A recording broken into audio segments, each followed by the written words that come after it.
He's got his bear pillow. Okay, how come what happens like if we're like reading in Cheyenne's room? And we don't have the bear pillow? Oh, Hunter, I'd never be able to read. My mouth wouldn't work. I'd try. I would try to make the words come out. I would try to make talk. But I have the flower pillow for you. With a flower pillow? But I don't know if I could read the books without having my bear pillow. Try that. My mouth only works with the bear pillow. Did you guys get your teeth brushed? Yeah. Okay. And Willie got your bath tonight, right? Yeah. All right. Poor Willie hasn't been feeling very good, has he? There's a very short. Are you down? I'm laying down right here. Oh! Okay, move your feet over, sweetie, so I don't get it. Okay. Helicopter Budgie. Oh, his name Budgie. It's Budgie. You sure we didn't record this, Hunter? Yeah. Yeah. You're positive of that. Shy, you're positive of that, too? Yeah. All righty. Robert the plane. Oh, hey, did we tear off our Christmas ring tonight? No! Oh, well, we have to do it in the morning then. No, we have to do it now. Well, I'll run up and get it in a little bit then after we're done reading. Because you made a ring thing, and we have to put, what do you call it, a hoop, a ring? No, a chain. A chain. We have to take off one piece of the chain every night until Christmas. And we're down now to where it's only like 7 days away, aren't we? Well, no, it's not 7. Yeah, I think it's 7 days away. I think No, I think 1 week it will be Christmas 1991. Well, like, no, what? This is Tuesday night, and next Tuesday night will be Christmas Eve. Daddy. Ah. Someone doesn't take off any loops at all. Who doesn't? Pollyanna didn't take off any loops because she just keeps it for decoration. Oh, you're kidding. She's not taking off the loops? What about Colby? Is he taking off his loops? Yes. Is he? I saw his loop. I saw his chain at his house. Cheyenne's going to make chains when she goes to school. Cheyenne's been making some very neat window decorations of Santa Claus and reindeer. Yeah. And you did too, didn't you? And reindeer. I know, and they're really beautiful. We hung them up. Daddy, like, tomorrow I bring home my Christmas bag, but, then once I'm gonna bring,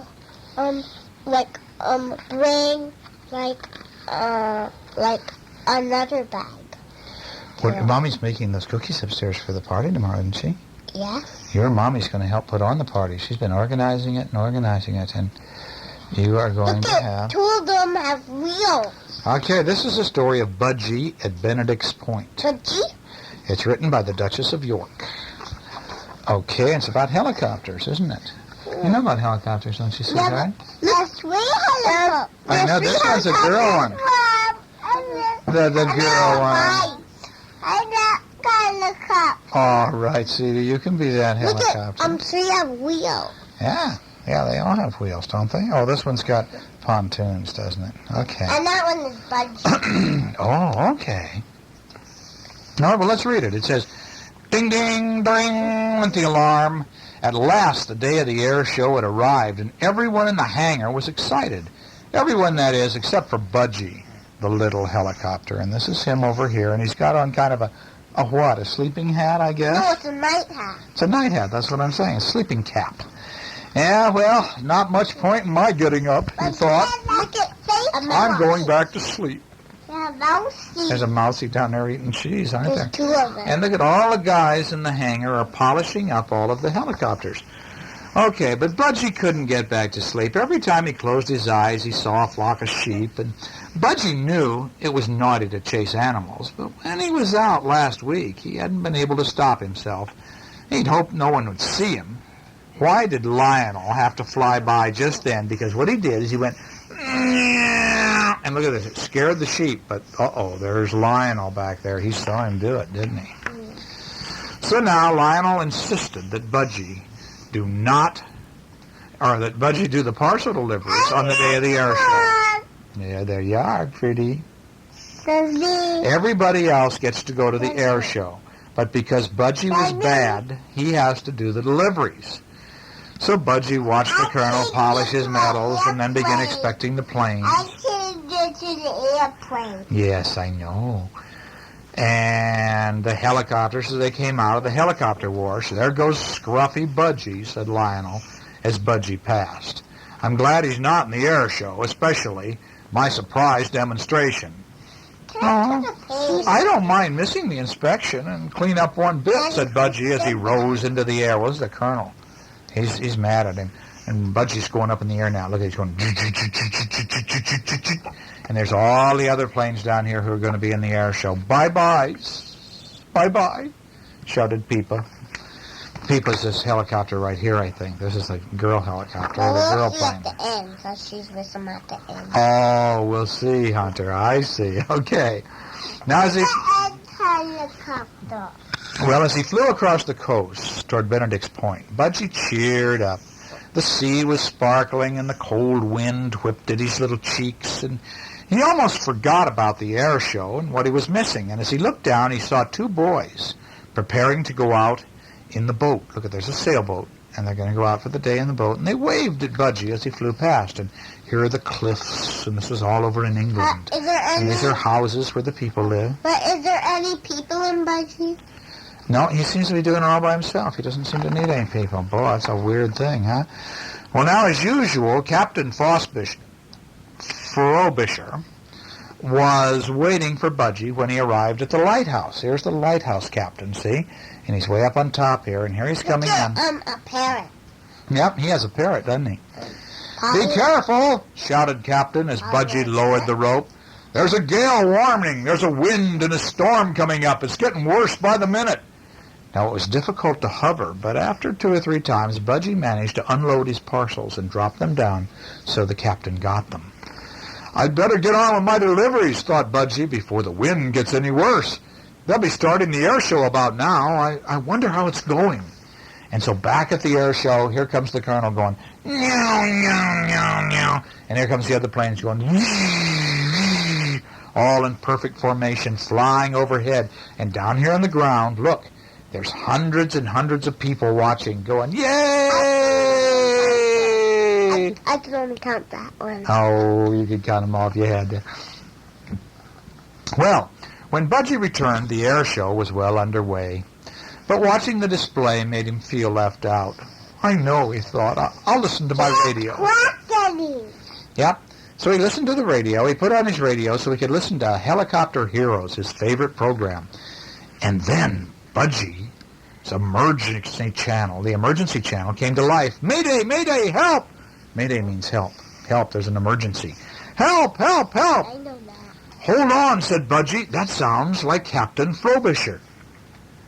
Budgie listened hard. The message was from Benedict's Point. The 2 boys were in trouble. Quick, said Budgie, I'd better raise the alarm. Oh, I do wish Pippa were here. And look, here's the boys down in the cliffs, and the water's gone... and it's taken their boat away, and they're climbing up the rocks trying to get away. But the tide is coming in, and the ocean's coming higher and higher, and pretty soon it's going to get those boys and tear them out to sea. But as he hopped toward the siren, Budgie realized that no one would hear him. The air show was at its exciting climax, while Lionel's surprise demonstration, Lionel and Chinook, the Chinook, were lifting huge weights on a metal cable. It was breathtaking to watch, and Budgie tried to attract their attention, but just then there was a loud, uh-oh, look it, the big heavy chain or rope that was carrying the weight broke, and it's falling. It hit the rotors on Lionel's plane and bent them. And they're going.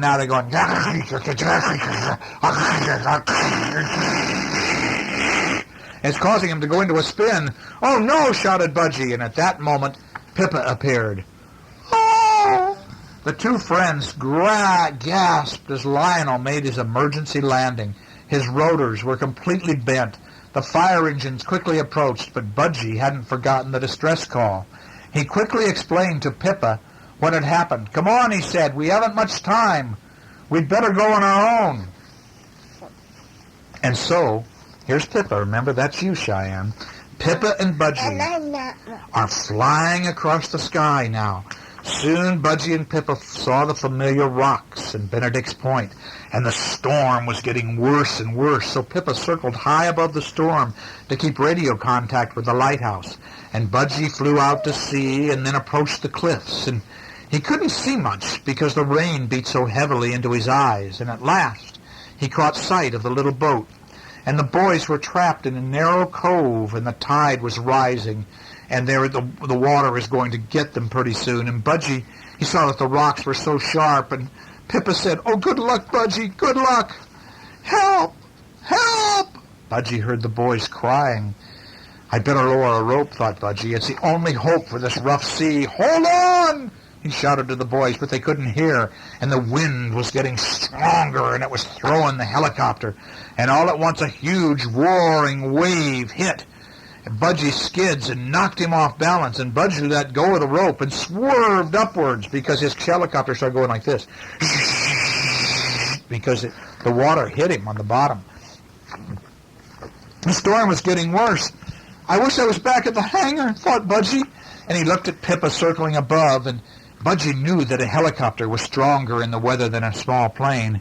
"Oh, it's all up to me," he thought, and he held his breath, and he swooped down again into the cove, and he hovered for just a moment. "Yeah, there you are up there." And he said, "Quick, boys, hang on tight.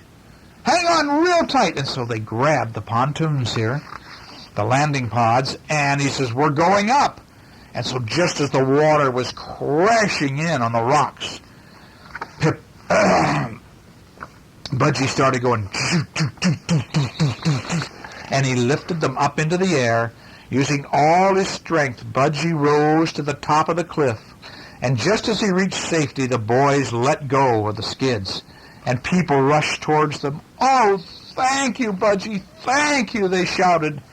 "It's too dangerous to land here, Pippa," said Budgie. "Let's go back home before the weather gets worse." And so Pippa's up there, and she says, "Yes, yes." And so they flew back. And on their way back to the hangar, Pippa radioed ahead to tell everyone about how brave Budgie's was, about the rescue. And when the two friends arrived, there was a loud cheer, and the colonel, Lionel, blushed as he limped forward, and he went, "Budgie, you and Pippa have both been very brave." And as he spoke, Lionel presented Budgie with a gleaming medal that they put on the side of the helicopter. And Budgie was so happy. "And now," Lionel said, "have we got a surprise for you." Budgie had never felt happier than when he led the fly past in the air show. What an exciting end to an exciting day. And that's the story.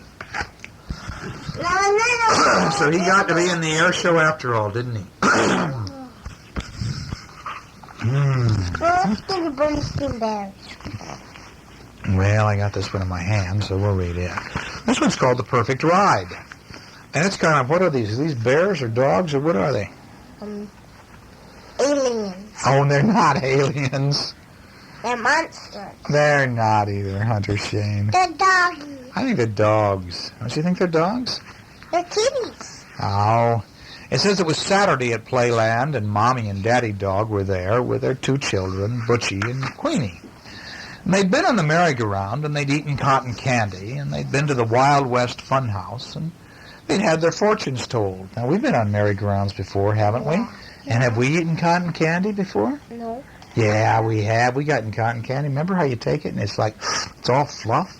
Like, did we do it like like they did? At the fair or something. Well, I don't think we got it stuck all over our faces like that, did No, we? but did we do it like that? Yeah, sure. I don't remember what it tastes like. Well, the clay tastes like nothing.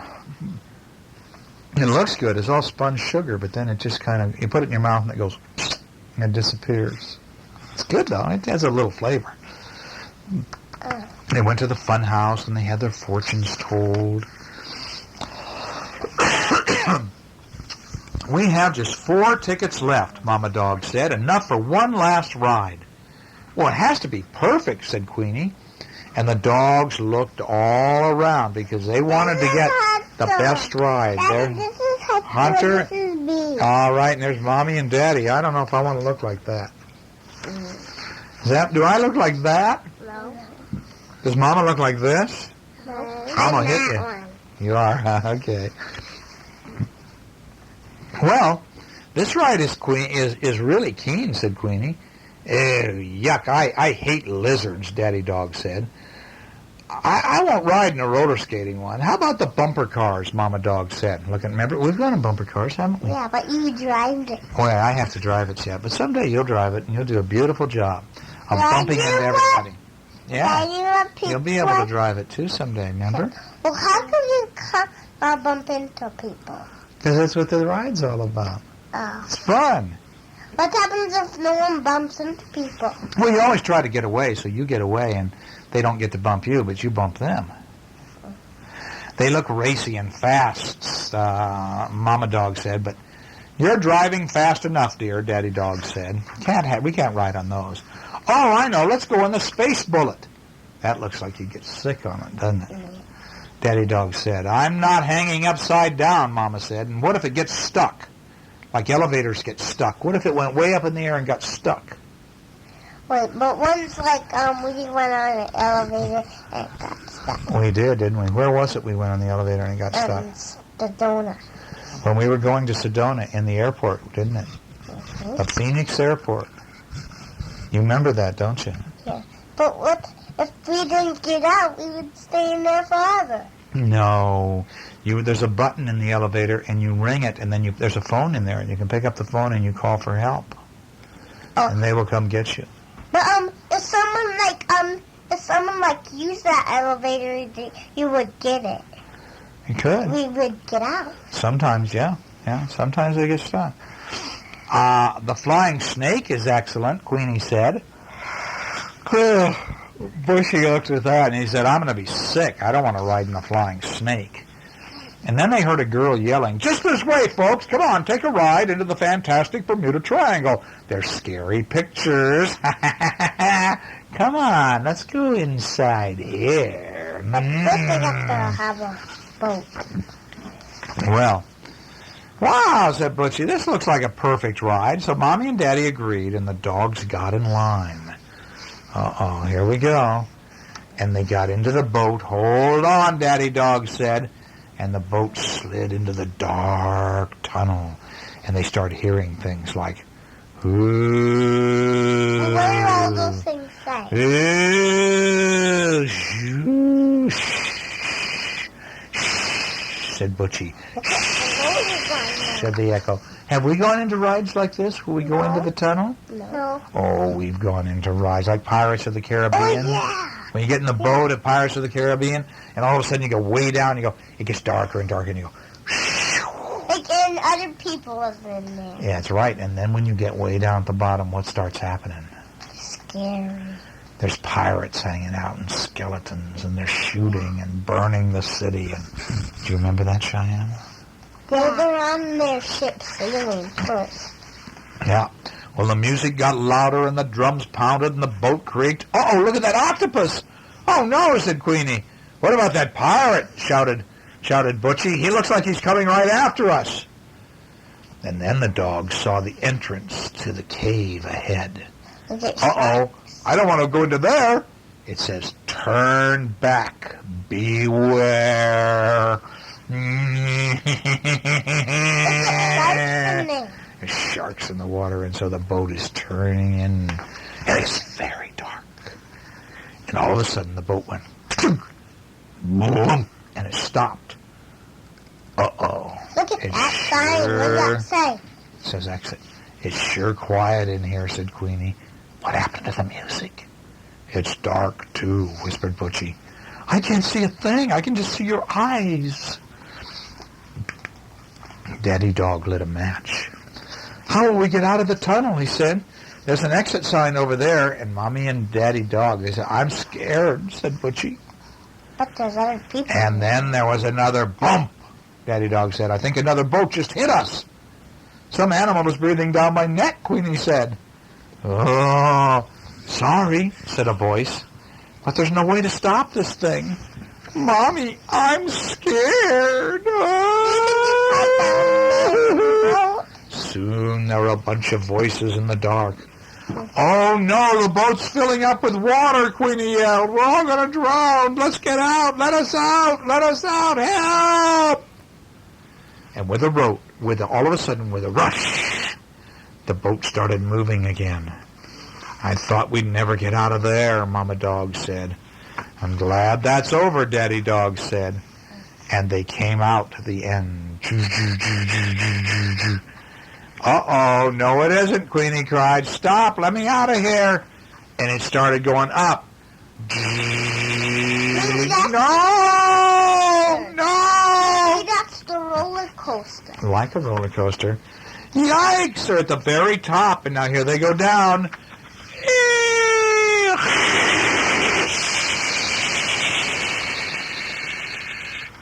Look Water. at the octopus and... I know. Wow. Water splashed all over them.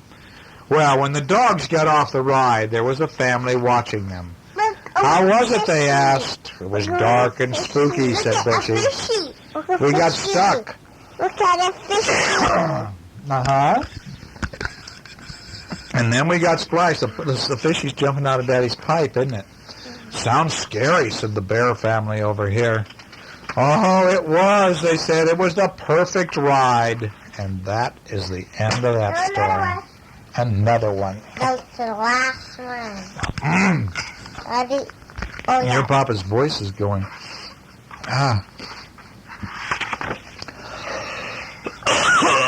Oh, Christ. Okay, this is the Berenstain Bears, and they get in a fight. You two would never get in a fight, would you? No. Good morning. Most mornings in bear country, the sun rose to greet the day, and the mockingbird sang its copycat songs outside an upstairs window in the bear's treehouse. And inside the treehouse, Brother Bear and Sister Bear would wake up. Now, brother and sister usually got along very well. They took turns nicely with the bathroom. They said please and thank you at breakfast, and they often sat together in the school bus. And after school, they worked together happily on the projects, the special projects in their own backyard treehouse. Look at this. They go to school on a school bus together, huh? And they're making a treehouse in the backyard. Well, now, one gray morning, brother and sister didn't get along well at all. Maybe it was the weather, or maybe it was because the mockingbird slept late, or whatever it was. Brother and sister got into a big fight. Sister Bear opened her eyes and stretched, and then she sat up and let her legs dangle over the edge of the bed right in Brother's face. Cheyenne put her feet down right in Hunter's face. Now, she didn't do it to be rude. It was just one of those things that happen with bunk beds.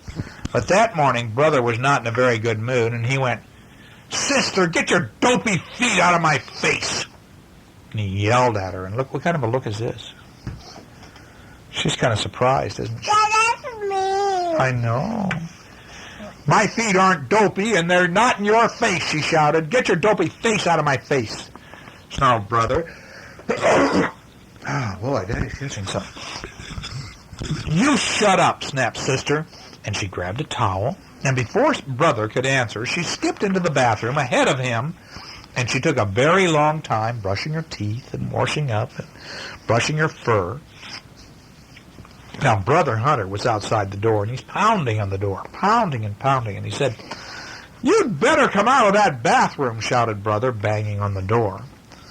Well, now here comes Daddy. He's just gotten up, and he's kind of yawning, and he looks kind of sleepy, doesn't he? Yeah. "Brother Bear," said Papa, coming out of the bathroom, out of the bedroom. He said, "You know better than to shout at your sister." "But, Daddy, she's taking it too long in the bathroom. And she's doing it on purpose." Well, when Brother raised his fist to bang on the door again, it opened, and out came Sister, all spruced up. "Good morning, Papa," she said, as nice as she could be. Hunter Bear Brother went, roar. Well, now, Brother and Sister didn't say please and thank you that morning at the breakfast table, and because they weren't speaking to each other. They're mad at each other. Hunter's mad at Cheyenne, and Cheyenne's mad at Hunter.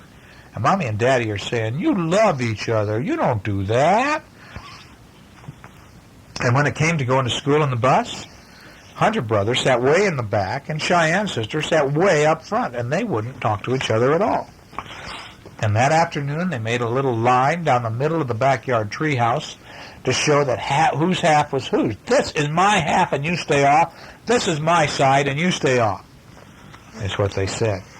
Especially when it began to rain hard.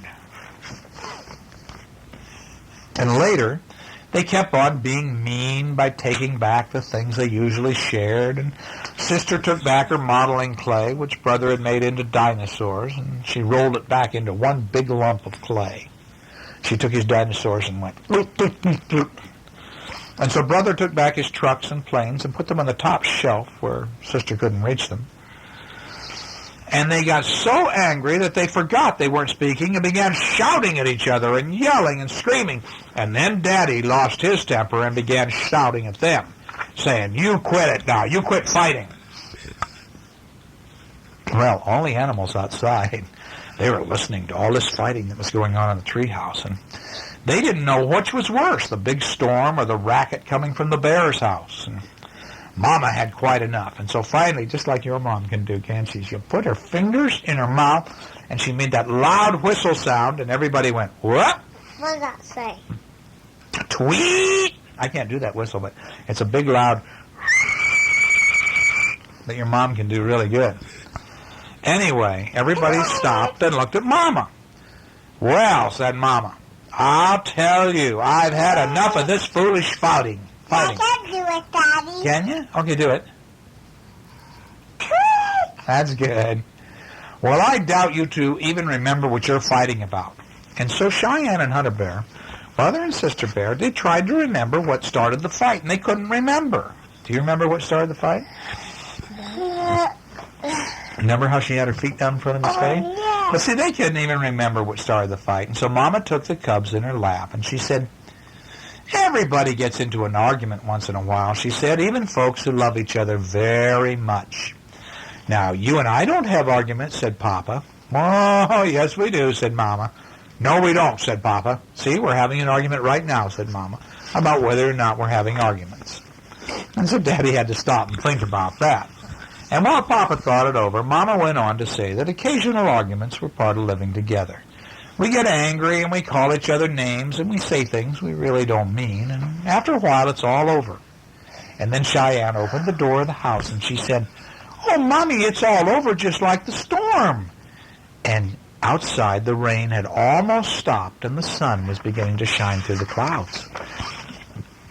"Yes," said Mama, "like the storm." "Look," said Daddy. "Oh, Papa."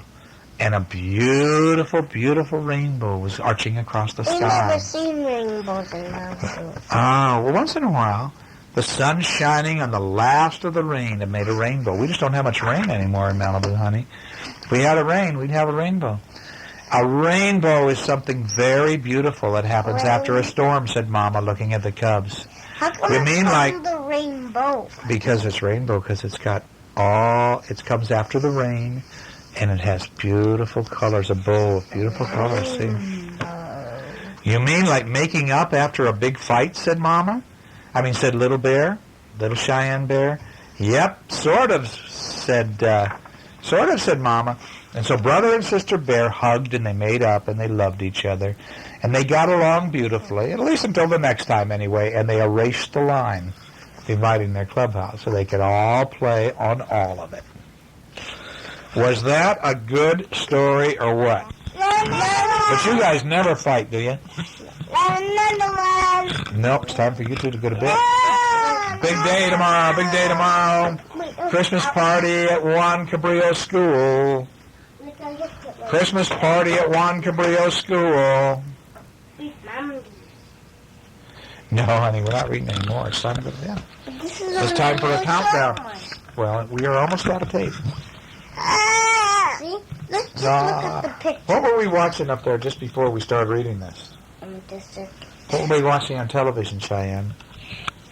I just wanted to... A European circus. And what was that clown doing? Going in the chairs and I don't like that. You didn't like it because it kept getting up higher and higher, and it kept getting scarier and scarier, didn't it?